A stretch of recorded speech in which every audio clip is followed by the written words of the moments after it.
Marchosius, god of the stove, born from a spark when stone struck stone. He was a god with a great love for humanity and their well-being. Millennia ago, the people sought to expand their city. They built a dwelling on the plains and called it the Gueli Assembly. The stove god cared greatly for the people, turning himself into minions who went into every home, fostering food and solidarity alike. Alas, their home was taken by a flood. The waters ravaged the Gueli Assembly and forced the people back south to Liyue Harbor. Though the distance was not far, the journey was plagued by a terrible storm. For a dozen days, the Adepti stayed by their side. During this time, the stove god cooked an ancient delicacy, flatbread with a meat sauce to stave off the cold and damp, fit for those on the move. Centuries later, disaster and plague arose once more. The stove god would appear no longer, for he placed all of his power into the land itself to quell the calamities. His power expended, and his wits greatly reduced. Thus his body decreased in size. By the time he parted ways with us, he wasn't even the height of a human. He told Rex Lapis and I of the dishes that bring joy and of the secrets of the flame, then went into the mountains and entered into a long slumber.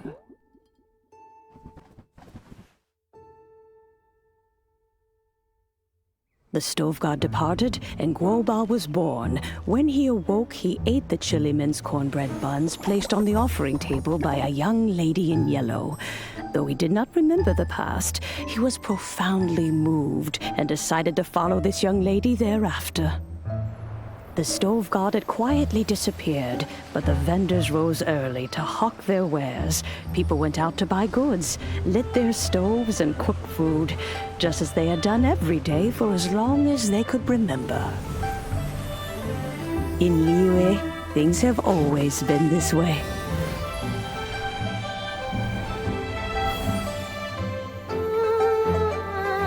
Nature provides, the mountains rejoice.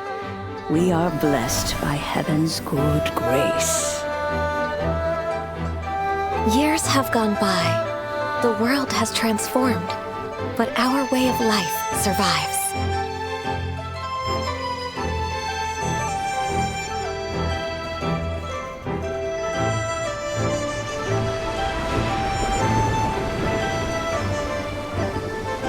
Fame and fortune is only a season.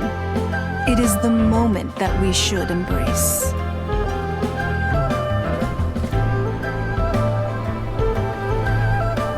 Past meets present.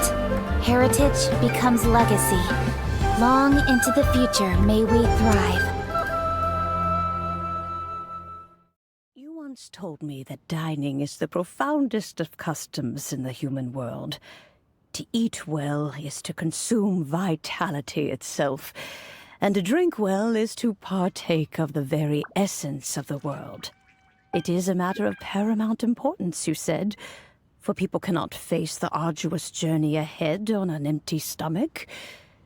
At once a humble affair and a profound one. A humble meal of maize and spring water is also profound in that. By ensuring one's survival, it paves the way for millennia of human history and culture to come.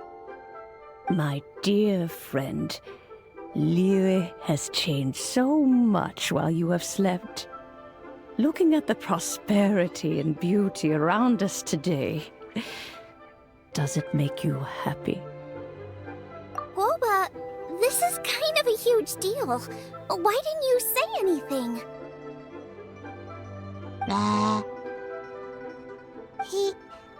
He is not who he once was. Even the power of speech evades him now. There is no way he could have told you. Oh. Guoba, but... Xiangling, Do not be saddened, youngling. There are two sides to everything. Guoba may have lost many of his formal faculties, but he is now as carefree as can be, without a single worry in the whole world. In this world we inhabit, who can truly be said to live a life free of all woes? Those with a mind and with the knowledge will certainly be troubled by all manner of things. But he has gone further than us in his journey. He had both wisdom and courage. Everything he took upon himself, he was also ready to part with. His carefree demeanor today is a testament to the fact that he is at rest. So since you are his friend, take good care of him. Go out to walk and play. Allow him to eat, drink, and be merry. I will! You can count on me! Xiangling, you have an adeptal affinity. Guoba follows you around because he has respect for you. The moment he awoke, he was met with the familiar flavor in the chili mince cornbread buns he ate. After all that time, he still recognized the dish he had invented, and he approved of you as the one who had cooked it. That's right. The taste of one's home cuisine always brings back memories of home. Though he remembered nothing, eating the food you had cooked gave him a feeling of familiarity. That is why he stuck by you. You may be the first person in history to give the stove god the experience of being a satisfied customer. That makes you quite a remarkable chef. If that's true, I couldn't be happier. Because putting a smile on customers' faces is what we chefs are called to do. Well then, it's getting late and I still have things to do. Time for me to say goodbye. Traveler, Paimon, Xiangling, thank you all very much. I look forward to spending more time together in the future. I guess my dad's probably heard the good news already, but I should still go catch up with him. Master, it's been a while since you came by. Why don't you join me? He thinks about you all the time, you know. He's always telling me to invite you over. Oh, goodness me.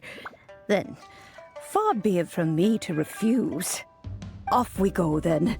Let's saunter over gently and see how all the city folk are getting along.